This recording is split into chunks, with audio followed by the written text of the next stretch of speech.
मुंबई का gateway of India अपने आप में बेहद खास इतिहास रखता है और इसके इतिहास की कहानी इसके बनने से जुड़ी हुई है। जब भी कोई इस माया नगरी में कदम रखता है तो एक बार वो यहाँ जरूर जाता है। मुंबई का ये दरवाजा अपोलो बंदर पर बनाया गया है। तो चलिए जानते हैं इस शानदार हिस्टोरिकल बिल्डिंग की कहानी। नमस्कार, मैं हूं आपके साथ दिव्यांश वर्मा और आप देख रहे हैं वन इंडिया टीवी।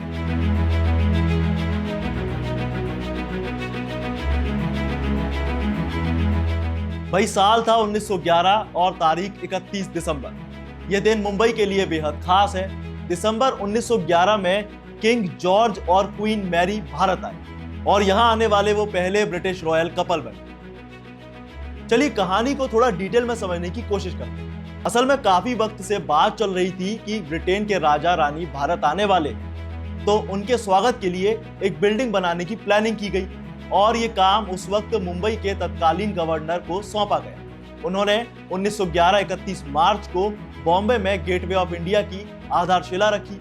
हालांकि जब ब्रिटेन के रॉयल कपल बॉम्बे पहुंचे तो उस वक्त गेटवे ऑफ इंडिया का कंस्ट्रक्शन शुरू भी नहीं हुआ था। इसीलिए उनके स्वागत के लिए एक कार्डबोर्ड का बॉम्बे तैयार किया गया। लेकिन 26 मीटर ऊंचे यानी करीब 85 फीट की ये खूबसूरत इमारत जॉर्ज विटेट ने 1914 में अपने डिजाइन के थ्रू तैयार कर दी और इसके बाद 1915 में इसका कंस्ट्रक्शन शुरू हुआ। अपोलो बंदर के नाम से इस जगह को जाना जाता था, जिसका इस्तेमाल मछली पकड़ने के लिए किया जाता था और ये खत्म ना हो जाए इसीलिए यहाँ एक समुद्री दीवार को बनाया गया। और यही सब चलते चलते 1924 आ गया और गेटवे ऑफ इंडिया बनकर तैयार हो गया और कुछ ही दिनों में इसे जनता के लिए खोल दिया गया, जिसके लिए इसका इनॉग्रेशन तत्कालीन वायसराय रफस आइजैक ने किया था। और मैं आपको बता दूं कि जब इसके निर्माण का काम चल रहा था उस वक्त इसके लिए तकरीबन 21 लाख रुपए खर्च हुए थे, क्योंकि इसके लिए पीले बेसाल्ट और कंक्रीट का इस्तेमाल किया गया। और जानते हैं इसका मेन गुंबद काफी बड़ा है, जिसका डायमीटर 15 मीटर का है और इसमें लगाई गई जिन जालियों का इस्तेमाल किया गया उन्हें ग्वालियर से मंगवाया गया था। और सबसे खास बात ये कि जब इसे बनाया जा रहा था तब इसके बनाने की कहानी इसके ऊपर उकेरी गई। हालांकि जब ये पूरी तरह से बनकर तैयार हो गया तो इसका इस्तेमाल गुलाम भारत में बड़े अंग्रेज अधिकारियों की अगवानी के लिए किया जाने लगा और यही वजह है कि इसका नाम गेटवे ऑफ इंडिया रखा गया। लेकिन असली इतिहास इसने आजादी के बाद रचा।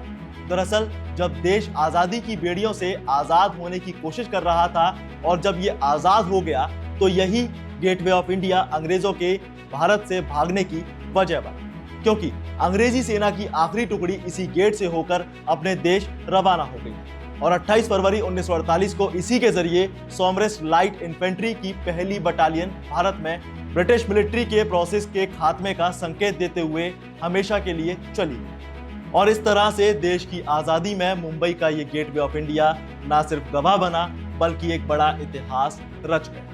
बहरहाल इस खूबसूरत इमारत को देखने के लिए दुनिया भर से लोग माया नगरी आते हैं और मुंबई दर्शन के साथ ही यहाँ इस जगह आकर कई यादें अपने साथ संजो ले जाते हैं। तो ये थी कहानी मुंबई में मौजूद गेटवे ऑफ इंडिया की। आपको ये कहानी कैसी लगी कमेंट में जरूर बताएं, साथ ही वीडियो को लाइक से जरूर करें और ऐसी तमाम अपडेट्स और इन डेप्थ जानकारियों के लिए सब्सक्राइब करें वन इंडिया।